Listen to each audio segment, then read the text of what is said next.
Dès qu'elle entrait quelque part, les yeux se tournaient. Pas par admiration, mais par gêne, par malaise, comme si sa présence dérangeait. Clarisse avait 29 ans, belle, douce, intelligente. Mais ce que les gens voyaient en premier, c'était le fauteuil roulant. Elle avait perdu l'usage de 16 jambes à 17 ans, suite à un accident de moto. Depuis ce jour, tout avait changé. Les amis s'étaient éloignés. Les regards s'étaient durcis. Et l'amour, lui, semblait s'être enfui à jamais. 6 journées se ressemblaient. Silence, solitude, et cette douleur qu'elle ne montrait à personne. Elle souriait pourtant. Elle aidait ses voisins, s'occupait des enfants du quartier, chantait même à l'église. Mais personne ne lui demandait jamais comment elle allait, vraiment. Une fois, dans un mariage, elle avait entendu une dame murmurer « C'est dommage. Si elle n'était pas paralysée, elle aurait été parfaite pour mon fils. » Clarisse avait souri, comme toujours. Mais ce soir-là, dans son lit, elle avait pleuré en silence. Jusqu'au jour où elle a croisé Arnaud. Ce jour-là, Clarisse était allée au marché, comme d'habitude. Elle avançait lentement entre les étals, saluant discrètement les commerçants. Certains faisaient semblant de ne pas la voir, d'autres répondaient à peine. Mais soudain, un regard a croisé le sien. Pas un regard de pitié, pas de gêne, pas de surprise. Juste un regard simple, présent, sincère. L'homme portait une chemise bleue, les manches retroussées, une barbe discrète et un sourire doux. Il avait l'air de quelqu'un qui revenait de loin, ou de quelqu'un qui avait beaucoup observé la vie, sans trop parler. « Bonjour », dit-il en s'approchant. « Bonjour », répondit Clarisse, un peu surprise. Il ne détourna pas les yeux. Il ne parla pas de son fauteuil. Il lui demanda simplement si elle aimait les fruits de la passion. Elle a ri, pas parce que c'était drôle, mais parce que c'était la première fois depuis longtemps que quelqu'un lui parlait comme à une femme, pas comme à un tsia. Il s'appelait Arnaud. Il était nouveau dans le quartier. Il venait d'ouvrir une petite boutique de réparation d'appareils électroniques. Discret, poli, toujours souriant. Clarisse ne savait rien de lui. Mais ce jour-là, il avait vu en elle ce que d'autres avaient oublié, son humanité. Avant de partir, il lui avait dit « C'était un plaisir de discuter avec vous, Clarisse.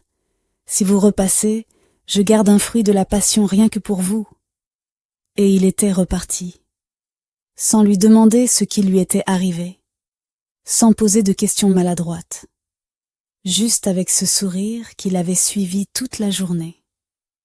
Clarisse n'avait pas l'habitude qu'on la regarde comme ça. Elle ne savait pas encore, ce jour-là, que ce regard allait tout changer.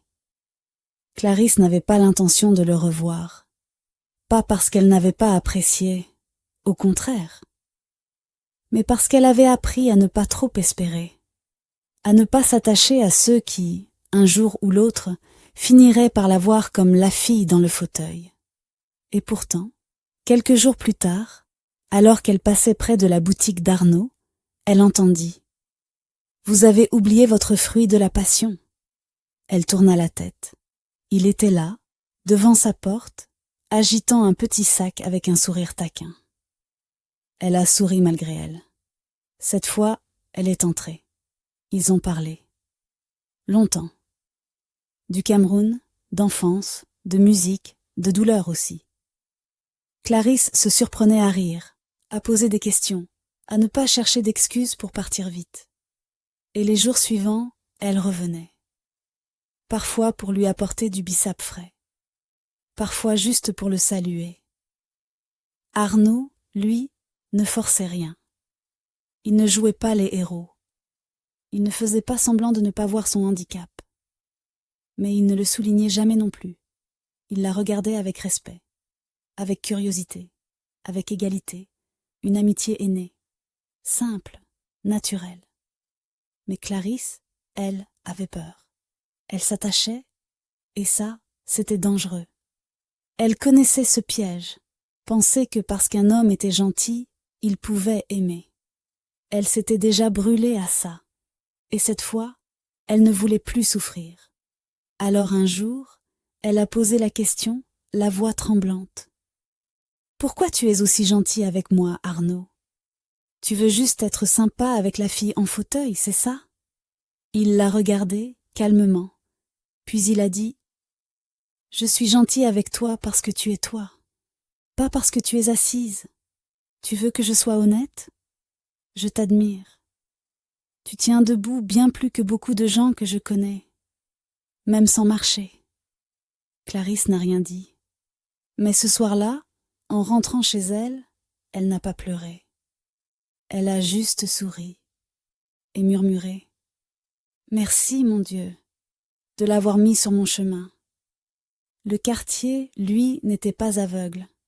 Les gens avaient remarqué les sourires, les regards, les visites fréquentes de Clarisse à la boutique d'Arnaud. Et comme souvent, quand l'amour commence doucement à naître, les murmures commencent aussi. « Tu as vu Arnaud et la fille en fauteuil ? Lui là ? Si vraiment il veut une femme, il peut trouver mieux. Peut-être qu'il a pitié d'elle ? Ou peut-être qu'elle lui donne de l'argent ? On ne sait jamais. » Clarisse les entendait. Pas toujours directement. Mais les mots finissent toujours par traverser les murs, les cœurs, les silences. Elle recommença à douter. Elle se demandait si elle avait eu tort d'y croire. Et un soir, elle décida de se confier à Arnaud. « Tu sais ce qu'ils disent ? Que tu fais ça pour te faire bien voir, ou parce que tu as pitié. » Il l'a écoutée, sans l'interrompre. Puis il a pris une chaise, s'est assis à son niveau, face à elle, les yeux dans les yeux. « Clarisse, si je t'aimais par pitié, ce serait une insulte pour toi. Mais je t'aime parce que tu es forte, belle, vraie. Ce fauteuil, il ne te définit pas. Il fait partie de ton histoire, pas de ta valeur. Et moi, je ne veux pas te sauver. Je veux avancer avec toi. » Elle a senti ses mains trembler. C'était la première fois qu'un homme lui disait « Je t'aime », sans peur, sans gêne, sans condition. Et même si une partie d'elle voulait encore se protéger, son cœur, lui, avait déjà fait son choix. Quelques semaines plus tard, Arnaud fit quelque chose que personne n'avait osé faire jusque-là. Il se présenta chez les parents de Clarisse, simplement, respectueusement, pour leur parler. Le père de Clarisse, un homme discret et méfiant, l'observait en silence. Il avait vu sa fille pleurer, se refermer, se reconstruire seule. Il ne voulait plus qu'elle retombe. Il ne croyait plus aux intentions pures.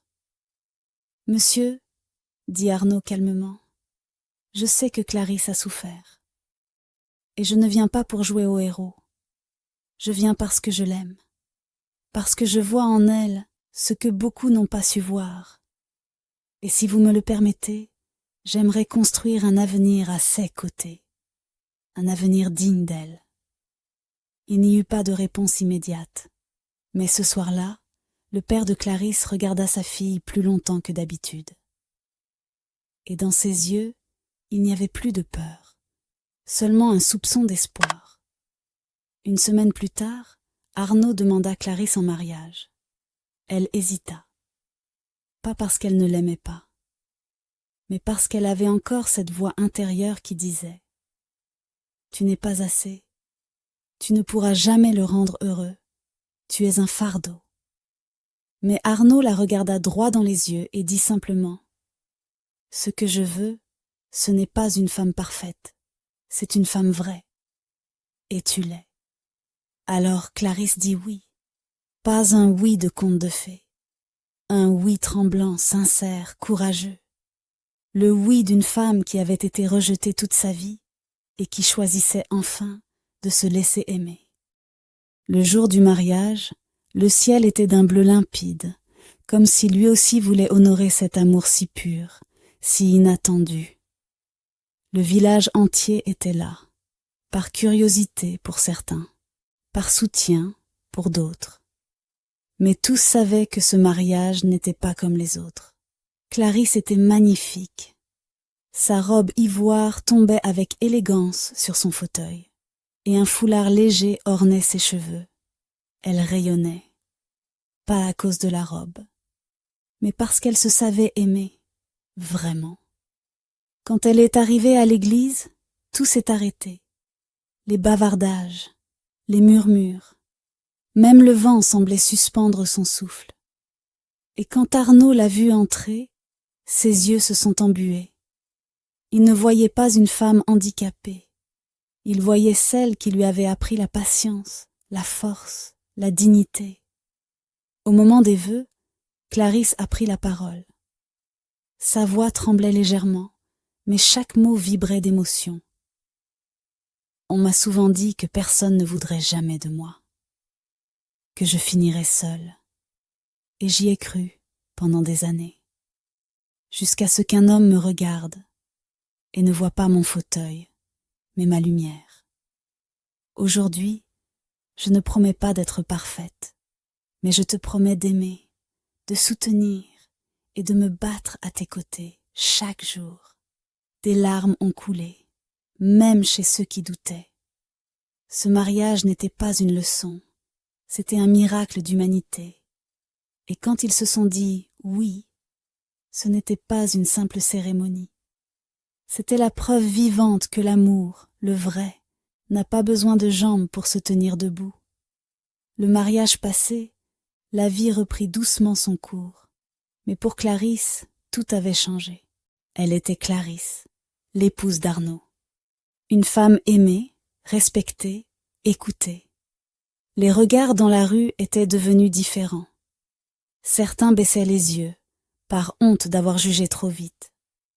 D'autres souriaient, sincèrement, comme pour dire « Tu nous as donné une leçon qu'on n'oubliera jamais ». Clarisse et Arnaud ouvraient désormais un petit atelier ensemble. Lui réparaient les téléphones, elle gérait les clients. Certains venaient juste pour la voir, lui parler. Son fauteuil n'était plus un frein, c'était un symbole. Celui d'une femme debout dans son âme, solide dans ses choix, forte dans son amour.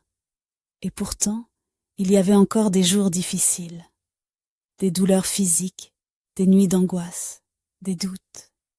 Mais il y avait Arnaud, et surtout, il y avait en elle cette voix nouvelle, née de leur histoire, qui lui répétait « Tu n'es pas un poids, tu es un miracle ». Un jour, un petit garçon est entré dans leur boutique avec sa mère. Il tenait un téléphone cassé dans la main, les yeux curieux. Quand il a vu Clarisse, il s'est figé un instant, comme s'il avait vu quelque chose d'inhabituel, mais pas choquant. Il la regardait avec insistance. Et puis, sans gêne, il a tiré la manche de sa mère et a dit à voix haute « Maman, elle est une reine. Mais assise. » La mère, gênée, a voulu le faire taire. Mais Clarisse a éclaté de rire, les larmes aux yeux. « Merci, petit prince, » a-t-elle répondu doucement. « Je suis peut-être assise, mais mon cœur, lui, est debout. » Arnaud l'a regardée avec fierté. Et dans ce moment simple, Clarisse a compris quelque chose. Les enfants voient ce que les adultes ont oublié. Ils ne voient pas le handicap, ils voient la lumière. Et dans les yeux de ce petit garçon, elle avait retrouvé son trône. Cette histoire m'a été inspirée par une abonnée du Cameroun.